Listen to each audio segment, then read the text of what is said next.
Reading this morning will be from Psalms 139, 13 and 14. Psalms 139, 13 and 14. For you formed my inward parts. You wove me in my mother's womb. I will give thanks to you, for I am fearfully and wonderfully made. Wonderful are your works, and my soul knows it very well. That was Psalms 139. 13 and 14.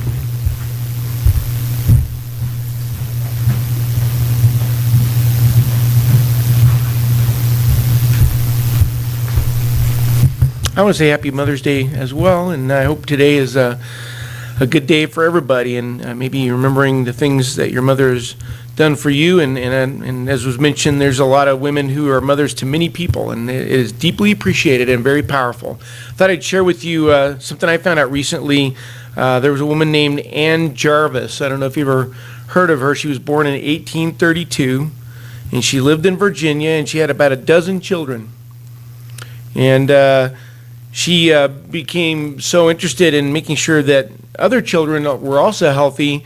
She set up these groups to deal with health conditions. In fact, she was one of the first ones to kind of promote making sure that milk was, safe and things like that for people. But it was mainly to protect children. And her brother was a doctor, and it worked out really well. This is Ann Jarvis. Her brother was a doctor, and she would kind of consult him, and he would give some advice and guidelines, and she kind of used his information to help a lot of people. And then the Civil War broke out, and she lived in Virginia. West Virginia broke away, and of course, a lot of animosity developing during that time, and she encouraged her groups that had been at work all this time to stay neutral, and they ended up taking care of the wounded on both sides of the skirmish, the conflict of the Civil War. Her daughter, her name was Anna Marie Jarvis. Just so happens that's Anna Wilcox's middle name as well. Her daughter, one of the 12 children of Ann Jarvis, was Anna Marie Jarvis. And she grew up really admiring her mother. She grew up seeing all these things, how she not only took care of her as her child, but many, many children, many, many people, was a mother to many. And she thought, the United States needs a day to honor all mothers. And the goal in Anna Jarvis's mind, Anna Marie, was that in order to honor her mother, it was about 3 years after her mother had passed away, and she thought, since her mother was pretty religious, she thought on this day, everybody should go to church. That was one of the adamant goals she had in mind, and then spend time with, or at least write, your mother. And West Virginia was the first to observe this. She started this big letter writing campaign, Anna did, for her in honor of her mother. She wrote Congress and then got a bunch of people involved. 1914, President Wilson signed the bill. And it officially became Mother's Day. That's why we're kind of aware of it today, is because of this woman, Anna Marie Jarvis, and her admiration for her mother. And there's a lot of famous and powerful people in history who say their mothers made all the difference. George Washington, he's famous for saying, "All I am, I owe to my mother." So it isn't hard to find quotes about moms. There's so many things said in so many ways. I'm going to just take a handful of things said about moms this morning. But I always believe that anytime you find something that just really hits you right between the eye and is profoundly true, anything that's significantly true, the Bible said it first. And what we do is we kind of have our own version of it. So after I tell you what someone said, I'm going to tell you something God also said concerning moms. And the good that the world sees in motherhood is the very reason God invented mothers. Probably the most famous saying I'm sure everybody's familiar with is, "The hand that rocks the cradle rules the world." It's a very true statement. One of the saddest ironies in our culture is the belief that being a mom interferes with important things. Sometimes I think it's thought of as a consolation prize. Say, "Oh, you're just a mom, okay." And that's unfortunate. There's a lot of women who I think are overlooked in the work that they do as moms. This distortion is so prevalent. Babies are often thought of as an inconvenience. It's kind of a sad thing that because maybe of bad decisions or selfish goals, sometimes a positive pregnancy is bad news. That's unfortunate. God puts it this way in Psalm 127, verse 3, "Behold, children are a gift of the Lord. The fruit of the womb is a reward." And God has often even used bad decisions to result in wonderful people. Some children are called a mistake or jokingly referred to as a surprise. I was not on the calendar. I'm one of those babies. But God was never surprised at your arrival or any child's arrival. Each child is given as a blessing. I know some children are planned and some are unplanned. And just in case you missed it, maybe you were absent that day in science class, the privilege of carrying a new soul is exclusive to women. Psalm 139 was just read for us. Look at verse 13. "For you formed my inward parts, you wove me in my mother's womb." It was not a haphazard choice by God. He makes these decisions for a reason. And the position of privilege is followed by the powerful privilege of rocking the cradle. When you look at the animal kingdom, it's kind of interesting to make some comparisons that were different than animals. One of the main things you'll notice something unusual in many cases. The baby in the animal kingdom hours later is independent. And they're on their feet and they're going. None of them are as dependent as long as humans. That's no accident either. Baby animals are dependent for a very short time compared to this. We tried this with Ippy. She blew it with her first job interview. Kept drilling on the application and it just went horribly. She just has not figured it out. God has designed babies to be very dependent. You think about that. He did that on purpose. He said, no. I mean, he could have very well made it to where she'd be walking, a couple of days later and then off to college or whatever it is. But that's not how it works. For a long time, they hang out. Some of you know that. Some of you parents, they hang out for quite a while. But he designed babies to be very dependent, and in particular, dependent on their mothers. This is why I look a little more well-rested in the family. When I was little, I knew, and I bet some of you have memories similar to this, when I didn't feel good in the middle of the night, where I fell down and hit my head, I wanted mom. We're connected to our moms in some way, or to the women that often treated us like moms, and God did this on purpose. Since we would be around our moms the most, she's going to make the biggest difference in our lives. She's going to have a huge influence. But that phrase, "the hand that rocks the cradle rules the world," it really starts to ring true when you realize a mother is not just influencing her child. Those of you who have been moms and are moms, and even remembering your mother, every single person, not only is a mother influencing her child, she's influencing every single person her child will ever meet. That's kind of almost overwhelming when you think about it. She is not just raising her child, she is raising countless relationships. Paul emphasized to Timothy, this is in 2 Timothy 1, if you want to take a quick look at this. 2 Timothy starting chapter 1, verse 5. Paul was emphasizing to Timothy the powerful influence of his grandmother and mom, "For I'm mindful of the sincere faith within you, which first dwelt in your grandmother Lois and your mother Eunice, and I'm sure that it is in you as well." See, Lois raised Eunice, and then Eunice raised Timothy, who God then used to influence us often. No doubt, moms are powerful. There's some other quotes that are not as well known. I just share a few. This is kind of interesting. "A mother is she who can take the place of all others, but whose place no one else can take." I really like that one because a mom plays a vital role, not just a simple role. It's very complex. She's like several people rolled into one. Proverbs 31, if you want to take a quick look at this, I'm going to start reading with verse 10. It's actually describing an excellent wife, but very quickly as you're reading, you can tell by the context, it's implying that she is also a mom. In this case, Proverbs 31:10. Notice the details here. "An excellent wife who can find, for her worth is far above jewels. The heart of her husband trusts in her, and he will have no lack of gain. She does him good and not evil all the days of her life. She looks for wool and flax and works with her hands in delight. She's like merchant ships. She brings her food from afar. She rises also while it is still night and gives food to her household and portions to her maidens. She considers a field and buys it, but her earnings she plants a vineyard. She girds herself with strength and makes her arms strong. She senses that her gain is good. Her lamp does not go out at night. She stretches out her hands to the distaff, and her hands grasp the spindle. She extends her hand to the poor and stretches out her hands to the needy. She is not afraid of the snow for her household, for all her household are clothed with scarlet. She makes coverings for herself. Her clothing is fine linen and purple. Her husband is known in the gates. When he sits among the elders of the land, she makes linen garments and sells them and supplies belts to the tradesmen. Strength and dignity are her clothing, and she smiles at the future. She opens her mouth in wisdom, and the teaching of kindness is on her tongue.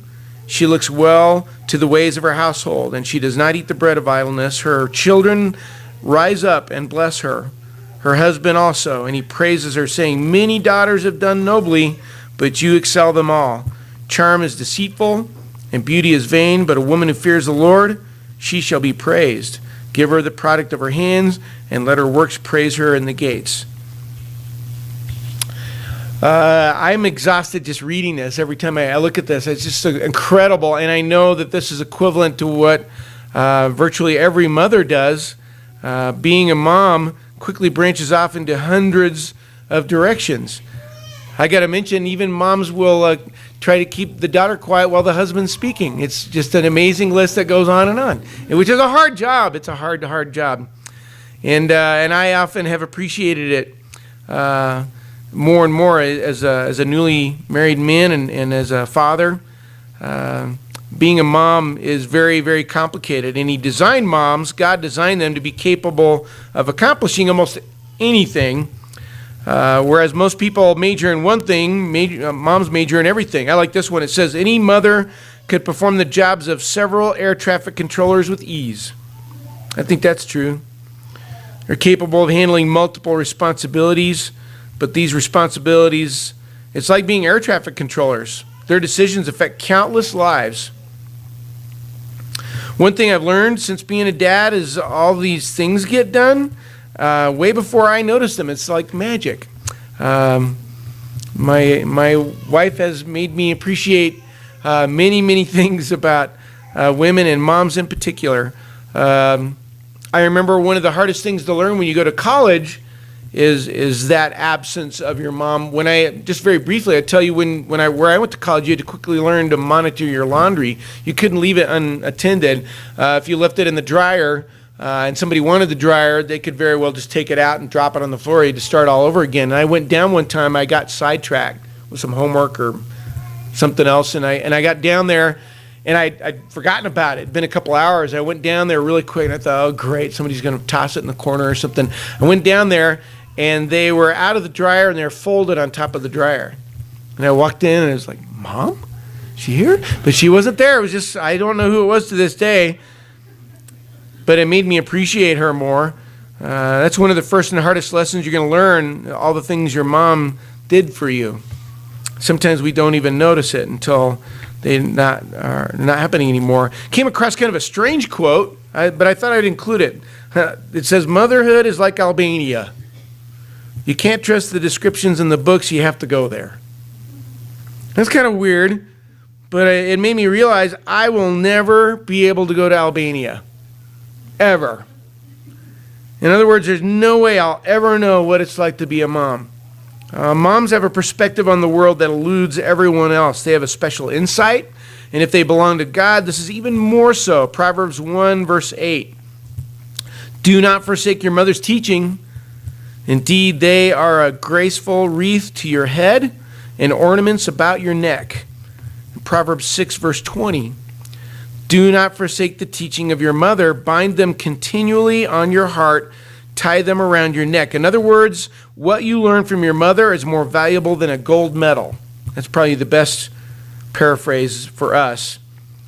All of us have been influenced in particular by moms who are women of God.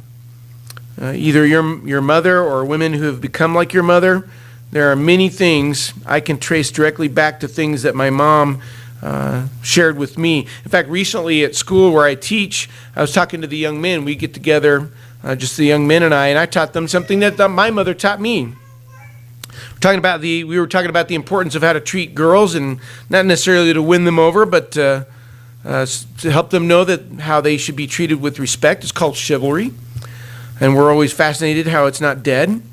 A lot of men know about opening doors, and some even know about the coat across the puddle. I've never done that before. I think my mom would get upset if I did that with my coat. But there's a lesser known aspect of chivalry. My mom taught me this. We were walking one time, and she, very nicely said, actually, I don't know if you know this, the man is supposed to walk next to the curb. Whenever a man and woman are walking together, he's supposed to walk next to the curb. It's just kind of a unwritten rule. And the idea is that in the old days, there was tendency for water to splash out of the street, and he was to protect her even in that fashion. Mom taught me how to honor women this way, and as of 2 weeks ago, there's several other men who know this too. One of my favorite quotes, and you might be surprised, at least the most recent one I found, it might surprise you that I like this, but I really do, and it's probably because it's kind of funny, but also the more I thought about it, it's because it has some truth in it. This guy said, "My mother's menu consisted of two choices, take it or leave it." And it sounds pretty mean, but notice the mom, first of all, is feeding him. She's just not indulging any entitlement on his part. And it captures something very important about a good mom. Moms don't always give their children what they want. Moms give them what they need, and this means moms will sometimes be tough. One of the best things a mom can do is prepare their children to make hard decisions, to make hard choices through discipline and love. A mom will spur souls on not to just look better, but to be better. Proverbs 29:15, a child who gets his own way brings shame to his mother. Proverbs 19:18, discipline your son while there is hope. So there's this idea of love and discipline and connected with motherhood, in connection with being a mom. A mom loves her children, but she can never truly love them until she loves their souls. And that would, of course, include guiding them spiritually. It's an old saying, but it's a true saying, the hand that rocks the cradle rules the world. Moms are incredibly powerful. I really believe that. It's a shame that so many people are so quickly trying to abandon that when it's the power position. They have taken on a complicated role, and led by the Word, they have incredible insight, and their love includes loving discipline that saves souls. I've never met a mom who felt like they were perfect moms. I know every mother I've ever met can look back and think, I could have done better, or that I should be doing better. There are no perfect mothers, but there are mothers who God used perfectly, and their children are forever blessed. And for the record, since I have the pulpit, this includes myself and Ippy. Two of the greatest blessings God ever gave me was my mother and my daughter's mother. One more thing, this is kind of a bittersweet detail here about Anna Marie Jarvis that I mentioned before, after she went to incredible lengths to set up Mother's Day. Later, during the 1920s, someone actually went out to they went to incredible lengths to end it. It was surprising someone would want to stop Mother's Day, and what's really surprising is who it was. It was Anna Marie Jarvis. When she first got the idea, she wanted a day to honor all mothers, and the goal, as I mentioned, was for everybody to go to church, to focus on spiritual things, and then spend time with, or at least write, their moms. But by the 1920s, it became something else. And it wasn't about going to church or even really honoring mothers. It fell into kind of a token gesture. People didn't necessarily go to church, didn't really honor their mothers.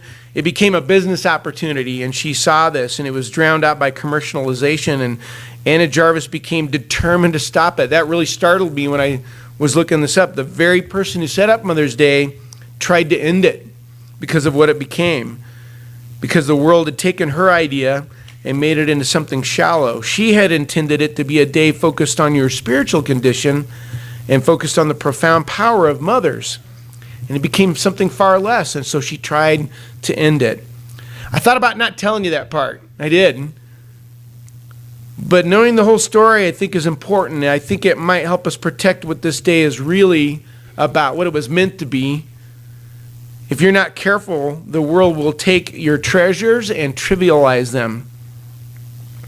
And it's very encouraging me to realize that right now we're doing what Mother's Day was intended to be. We're spending time focused on spiritual things, focusing on what God has done through our moms and those who have been like our moms. It's also more than suitable to point out another similar danger. If you let it, the world will also take another treasure and trivialize it, and that's the treasure of your salvation. The rescue of your soul can easily be reduced to a shallow gesture. And just as it would be empty to only honor moms once in a while, it would be silly to honor God only once in a while. I'd like to encourage all of us to take the time often to honor the women in our lives who have taken on the difficult challenge of being our moms, and to make sure that they know how much you love them. But even more so, it's vital that you make sure things are right between you and the one who made moms. God expressed his love to you through the gift of his Son. If you haven't been baptized, it's very important to accept the gift of salvation through that, and I would encourage you to make that decision. Whatever your need is, whatever your response is in regard to God's love, we encourage you to make that decision as we stand together and sing.